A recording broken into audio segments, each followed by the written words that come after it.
یہ در حقیقت زیارت کیا ہے؟ یہ در حقیقت زیارت زائر کا اس مزور کا احترام ہے، تعظیم ہے، تحیہ ہے، تسلیم ہے، تعبد ہے۔ یہ در حقیقت وہ احترام ہے کہ جس کی زیارت کو ہم جا رہے ہیں۔ توجہ کریں، یہ جو ایک عجیب کنسیپٹ ہے، یہ بھی کام کی بات ہے۔ ایسا نہیں ہے کہ اب مجھے کوئی حدیث ادھر ادھر کی یاد آ گئی تو میں چلیں آپ لوگ کو سنا دوں، میں بھی اپنا ٹائم پاس کروں، نعوذ باللہ من ذالک۔ نہیں، یہ بھی ایک جو کل میں نے ایک لفظ استعمال کیا تھا کہ میں ہر روز اس لفظ کو استعمال نہیں کرنا چاہتا ہوں، آپ لوگ اس لفظ کو یاد کر لیجئے گا۔ وہ لفظ کیا ہے؟ اگر یاد نہ ہو تو میری کل کی تقریر سن لیجئے گا، فقط اس لفظ سننے کے لیے۔ میں بار بار وہ لفظ نہیں سننا چاہتا ہوں کہ وہ فکر آہستہ آہستہ ہمارے شیعوں اور جوانوں میں آہستہ آہستہ سرایت کر رہی ہے، اور زیارت کو اتنا حقیر قرار دیا جا رہا ہے، نعوذ باللہ نعوذ باللہ نعوذ باللہ۔ اور اگر کوئی شخص عمدن یہ کر رہا ہے تو خدا بہرحال بی بی کو جواب دینے والا ہے کہ اگر کوئی یہ کہے کہ بھائی زیارت پہ جانا کیا کمال ہے، زیارت پہ جانا کیا کمال ہے، نعوذ باللہ۔ اس سے زیادہ جو سنگین الفاظ ہے میں وہ ممبر سے بولتے ہوئے مجھے شرم آ رہی ہے جو زیارت کے بارے میں بیان کیے گئے۔ زیارت در حقیقت تحیہ ہے، زیارت در حقیقت احترام ہے، زیارت در حقیقت مزور کی وہ تعظیم ہے۔ بات اگر سمجھ میں نہیں آ رہی تو اب اس حدیث کو ملاحظہ فرمائیے، توجہ کریں۔ یہ جو اب دائرے کو وسیع کر دیجئے، ابھی تک میں اپنے محدودے میں گفتگو کر رہا تھا، اب میں مخاطب ہو رہا ہوں اپنی کمیونٹی سے باہر افراد کے لیے بھی مخاطب ہو رہا ہوں۔ وہ بھی سن لیں کہ زیارت، یہ جو کفر کا فتویٰ لگانے والے، ہم پر شرک کا فتویٰ لگانے والے، زیارت کے اوپر توسل کے اوپر اور زیارت کے اوپر کفر اور شرک کا فتویٰ لگانے والے، حوالہ ہے، توجہ کیجئے گا، حوالہ ہے زمخشری، جار اللہ زمخشری، تفسیر کشاف، بہت بڑا نام ہے، یاد رکھیے گا میرے بچے اور جوان۔ اہل سنت کے بہت بڑے مفسر کا نام ہے جار اللہ زمخشری، بہت بڑے اہل سنت کے مفسر کا نام ہے۔ اتنا بڑا نام ہے کہ علماء اہل سنت بھی ان کی علمیت اور ان کے مقام کے سامنے گھٹنے ٹیک دیتے ہیں۔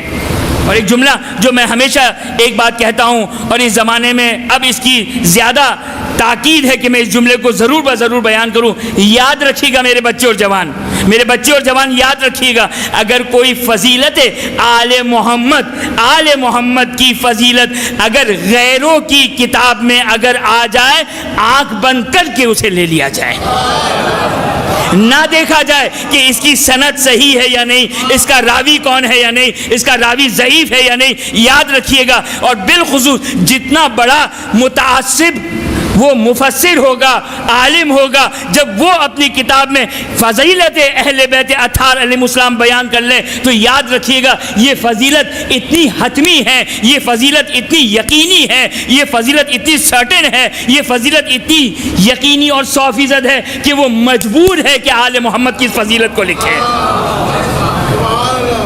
یہ آج ہمارے بچوں اور جوانوں کو ایک فیشن مل گیا ہے، ایک کھیل مل گیا ہے، پتہ نہیں یہ حدیث صحیح ہے یا نہیں، اپنی علمیت کا اظہار کرتے ہیں کہ ہم بھی کچھ جانتے ہیں، ہم بھی کچھ پڑھے لکھے ہیں، اگرچہ یہ سند، کسی بھی روایت کی سند، اگرچہ ہمارا کرائٹیریا، پھر بیان کر دوں، ہمارا کرائٹیریا، توجہ کیجئے گا، خدا را دین آل محمد کو کھیل نہ بنائیں، دین آل محمد کو ملعبہ نہ بنائیں کہ جو ہمیں پسند آئے دین آل محمد سے اس کو لے لیں۔ نہیں، تسلیم کا مطلب کیا ہے؟ تسلیم کا مطلب یہ ہے جو ہمارے مزاج کے مطابق نہ بھی ہو اسے لے لیں، جو ہمارے مزاج کے مطابق نہ ہو، ایسا ہونا نہیں چاہیے۔ ہم کوشش کریں کہ ہماری تربیت ایسی ہو کہ آل محمد کے مزاج کے ساتھ میچ کرے۔ خیر، اختصار کے ساتھ مہربانی اپنی سلوات پڑھا دی تاکہ میں ڈائریکٹ جو وہ اس روایت پر آ جاؤں۔ نام ہے بہت بڑا نام، جار اللہ زمخشری، بہت بڑا نام ہے۔ وہ اپنی کتاب میں اس حدیث کو بیان کر رہے ہیں۔ حدیث آپ لوگ کی سنی ہوئی حدیث ہے، لیکن پھر میں آپ کو کہہ رہا ہوں، اگرچہ ہم نے روایت کا ایک حصہ سنا ہے، اس روایت کی، جس روایت کو میں ابھی بیان کرنے جاؤں گا، اس روایت کی تقریباً 8 سے 9 بند ہے، ٹکڑے ہیں، جز ہے، اجزاء ہیں، 8 سے 9۔ لیکن یاد رکھیے گا یہ حدیث ہم سنتے رہتے ہیں، بالخصوص کب سنتے ہیں ہم؟ جب بالخصوص کوئی فاتحہ خوانی کی مجلس ہوتی ہے. الحمدللہ الحمدللہ ہمارے فاتحہ خوانی کی مجلس میں اس حدیث کو پڑھا جاتا ہے تاکہ بچوں کو پتہ چلے کہ کس ولایت پر ہیں, تاکہ انہیں احساس ہو کہ خداوند متعال نے ہمیں کس نعمت سے نوازا ہے. ہمیں احساس ہونا چاہیے. نام کیا ہے؟ زمخشری, جار اللہ زمخشری. اپنی کتاب تفسیر کشاف میں آیہ مودت کے ذیل میں, یاد رکھیے گا, یہ قرآن کی تفسیر لکھ رہے ہیں, قرآن کی تفسیر لکھ رہے ہیں. لیکن کب تک آل محمد کو چھپائیں گے؟ جب آئے قُلْ لَا أَسْأَلُكُمْ عَلَيْهِ أَجْرًا إِلَّا الْمَوَدَّةَ فِي الْقُرْبَى پہ پہنچیں گے تو مجبور ہے کہ آل محمد کی فضیلت کو لکھیں, مجبور ہے. خوب زمخشری اس مشہور و معروف حدیث کہ ایک جملہ کہوں گا آپ لوگ سمجھ جائیں گے, لیکن یہ تو فقط ایک حصہ ہے. کیا؟ من ماتا علی حب آل محمد ماتا شہیدہ. یہ کون بیان کر رہا ہے؟ یہ علامہ مجلسی بیان نہیں کر رہے ہیں, یہ شیخ مفید بیان نہیں کر رہے ہیں, یہ شیخ توسی بیان نہیں کر رہے ہیں, یہ علامہ ہلی بیان نہیں کر رہے ہیں, کوئی شیعہ بیان نہیں کر رہے ہیں کہ کہیں بھائی یہ تو رافضی ہے, یہ تو غالی ہے. نہیں, جار اللہ زمخشری تفسیر کشاف میں یہ بیان کرتا ہے من ماتا علی حب آل محمد, آل محمد کی محبت میں اگر کوئی مرتا ہے تو چاہے اپنے بستر مرگ پر ملک الموت اس کی روح کو قبض کرے, لیکن اس کا درجہ شہادت کا درجہ ہے. خوب یہ جو ایک جملہ ہے. کہا مولانا ہمارے موضوع سے بعض لوگ بڑے مائکروسکوپک نگاہ کے لگا کے بیٹھے ہوتے, پتہ نہیں میری مجلس سن رہے ہوتے یا یہ دیکھ رہے ہوتے کہ میں اپنے موضوع پر کب آ رہا ہوں اور کب جا رہا ہوں. لیکن بہرحال میں اپنے موضوع پر ہوں, زیارت. خوب 7 سے 8 جملے یا 9 جملے, میں دقیقاً اس میں یاد نہیں مجھے کہ یہ کتنے جملے رسول کی حدیث ہے. یاد رکھیے گا یہ حدیث یہ زمخشری کی حدیث نہیں ہے. ایسا نہ کہ ہم کہیں کہ زمخشری نے کہا, نہیں, یہ رسول کی حدیث کو زمخشری کوٹ کر رہا ہے, زمخشری نقل کر رہا ہے. من مات علی, توجہ کیجیے گا, ایک جملہ نہیں, من مات علی حب آل محمد ماتا شہیدہ, من مات علی حب آل محمد ماتا مغفورا, من مات علی حب آل محمد ماتا تائبہ. کہ جو آل محمد کی محبت میں مرے شہادت کے ساتھ مرتا ہے, جو آل محمد کی محبت پہ مرتا ہے مغفور مرتا ہے, خدا اس کے گناہوں کو بخش دیتا ہے. من مات علی حب آل محمد ماتا تائبہ, توبہ کی حالت میں مرتا ہے. کوئی شیعہ پڑھتا, کوئی شیعہ منبر سے پڑھتا تو فوراً الزام ہوتا کہ بھائی مولانا ایسی باتیں نہ کرے کہ جس کی وجہ سے. نہیں, یاد رکھیے گا یہ انسان کو حدیث گناہ کی طرف نہیں لے جاتی ہے, یہ انسان کو محبت کی طرف لے جاتی ہے, عشق کی طرف لے جاتی ہے. اور شافعی, امام شافعی جب ہم جاتے ہیں امیر المؤمنین کے در پر پہنچتے ہیں. اب یہ شعر بھی میرے ذہن میں ابھی آ گیا, لہذا سنتے چلے. جب ہم امیر المؤمنین کے در پر پہنچتے ہیں وہاں پر تختی لگی ہوئی ہے, 4 اشعار لکھے گئے ہیں. 4 اشعار لکھے گئے. کیا؟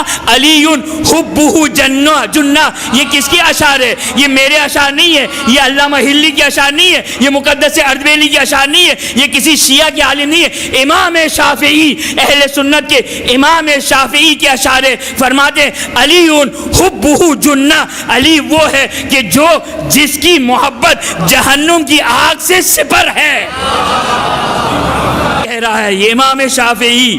اب کیوں کہہ رہا ہے یہ خود وہ جانے اور اہل بیت جانے اور خدا بہتر جانے کہ وہ کیوں کہہ رہا ہے, آخر کیا غرض ہے. لیکن علی حبہ جنہ وسیع المصطفیٰ حقا, وسیع المصطفیٰ حقا, امام الانس والجنہ, قسیم الجنت قسیم النار والجنہ, امام الانس والجنہ. یہ 4 اشعار ہے. پہلا شعر کا ترجمہ آپ نے فرما لیا, وسیع المصطفیٰ حقا, کہ جو مصطفیٰ کا حقیقی وسیع ہے. یعنی بتا دیا کہ وسیع بعض ملاوٹی ہیں بعض حقیقی ہیں. بتا دیا کہ بعض صاحب ولایت حقیقی ہیں اور بعض بن بیٹھے ہیں. وسیع المصطفیٰ حقا قسیم النار والجنہ. یہ کون کہہ رہا ہے؟ یہ شیعہ نہیں کہہ رہا ہے, شیعہ نہیں کہہ رہا ہے, یہ امام شافعی کہہ رہے ہیں کہ میں اس کے در پر ہوں.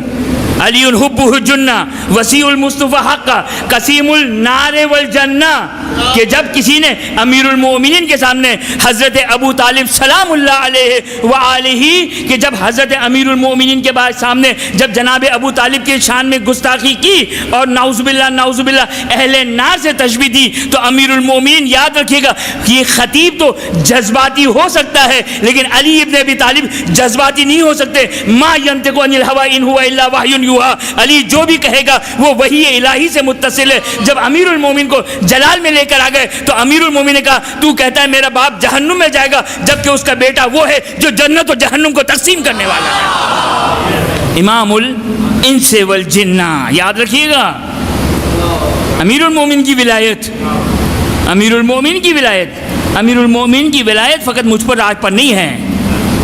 یہ کون کہہ رہا ہے؟ پھر بات کہہ رہا ہوں، یہ اللہ مجلسی نہیں کہہ رہے ہیں۔ کیا کہہ رہے ہیں؟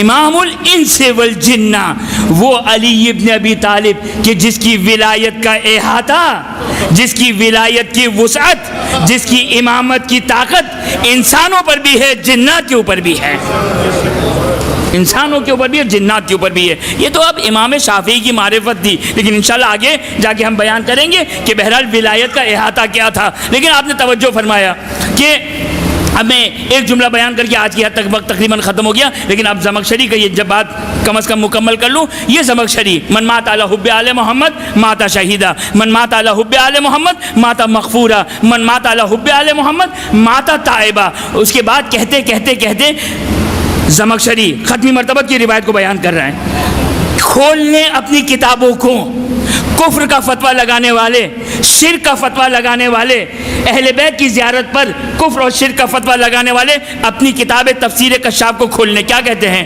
من مات علی حب آل محمد جعل اللہ قبرہ مزار الملائکہ، جو بھی آل محمد کی محبت پہ مرتا ہے خدا اس کی قبر کو ملائکہ کے لیے زیارت گاہ بناتا ہے۔